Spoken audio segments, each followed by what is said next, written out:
Kecil-kecil cabai rawit, mungkin ini perumpamaan yang pas ya untuk si kecil yang melenggak-lenggok di atas runway dengan tingkat kepercayaan diri yang begitu tinggi. Nah ternyata tidak hanya diajarkan berjalan dan juga berpose, tetapi modeling sejak usia dini juga membangkitkan jiwa sosialisasi dan kepercayaan diri para model cilik.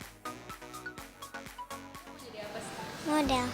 Karena aku suka model. Fashion designer. Soalnya aku suka fashion. Karena dari dulu aku udah suka fashion dan cita-citaku model-model. Aku suka ini.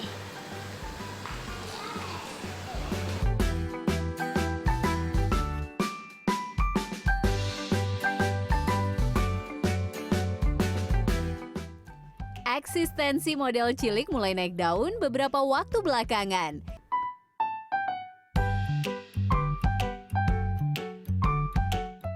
Seiring berjalannya waktu, sekolah modeling anak pun bermunculan.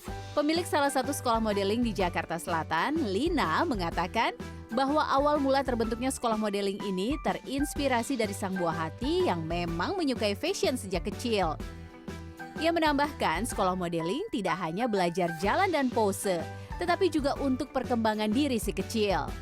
Bukan hanya sekedar diajarin cara jalan aja, catwalk aja, tapi kita juga punya kelas-kelas untuk mengembangkan diri seperti public speaking, kelas make up, jadi terus pose kelas. Jadi yang berhubungan lah dengan bisa menyupport perkembangan diri anak gitu, nggak cuma jalan aja. Karena kan selain jalan anak harus pede, harus tahu gimana membawa diri kalau bicara.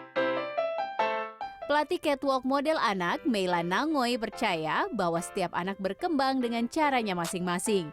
Ia juga telah menyaksikan perkembangan signifikan muridnya setelah beberapa saat mengajar. Bahkan ada yang nangis mungkin kaget ngelihat dunia luar. Tapi setelah aku bilangnya just follow your friend. Dan dia berteman sama teman-temannya atau sama teman-temannya dan akhirnya dia bisa menyelesaikan kelas saya selama 1,5 jam. Dan dia masih hadir sampai sekarang. Salah satu orang tua murid pun menyatakan bahwa ia memasukkan sang buah hati ke sekolah modeling untuk mengembangkan potensi anak. Aku pengen ngembangin potensi anakku yang memang suka fashion.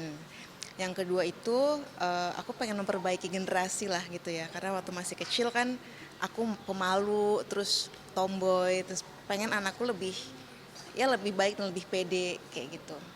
Menurut psikolog anak dan remaja Vera Itabiliana, masa kanak-kanak memang menjadi kesempatan bagi orang tua untuk memaparkan berbagai pilihan bidang dan aktivitas bagi buah hati. Selama aktivitas tambahan ini tidak mengganggu kegiatan utama mereka untuk istirahat, main, dan belajar di sekolah, maka boleh saja diteruskan. Ia percaya selain membuat si kecil lebih percaya diri, aktivitas ini juga dapat membangkitkan rasa kompetensi sang anak. Modeling bisa jadi salah satunya adalah untuk menyalurkan bakat anak tersebut gitu ya. Dan manfaat lainnya ketika misalnya anak mengikuti satu grup atau kelompok gitu ya, yang memang belajar modeling, tentu di situ ada aturan, ada disiplin gitu ya. Ada dia bertemu dengan anak-anak lainnya, jadi manfaat-manfaat lain bisa datang juga. Jadi di mana dia belajar mengatur waktu, belajar mengikuti aturan, belajar juga bersosialisasi dengan orang lain, termasuk dengan teman sebaya. Vera menambahkan, orang tua tetap harus memperhatikan apakah sang buah hati menikmati aktivitas tersebut. Kalau sudah ada paksaan gitu ya, apalagi terus dia dinilai, terlalu banyak dikritik oleh orang lain, itu membuat dia nggak nyaman, akhirnya dia kehilangan minat akan hal itu, nah itu bisa saja terjadi. Selama si kecil menikmati aktivitas tambahan yang dijalani, orang tua boleh saja memberikan beberapa pilihan aktivitas tambahan yang nantinya akan berbuah baik. Gimana? Udah benar belum? Puter. Gimana puternya gimana? Puter. Oh, wah ternyata memang sulit yang modeling itu ya. Dan memang benar, kepercayaan diri yang tinggi itu dibutuhkan agar bisa menguasai sebuah pose di atas panggung. Dan harus diingat, pada akhirnya anak-anak adalah anak-anak. Mereka harus bisa menikmati kegiatan tambahan yang dijalani. Jangan semata-mata hanya memenuhi ambisi orang tua saja. Laurencia Gata, Lastonga Pebro, Jakarta. Gimana sih? Ajarin lagi dong, posenya gimana? Pose bareng. Oh gitu.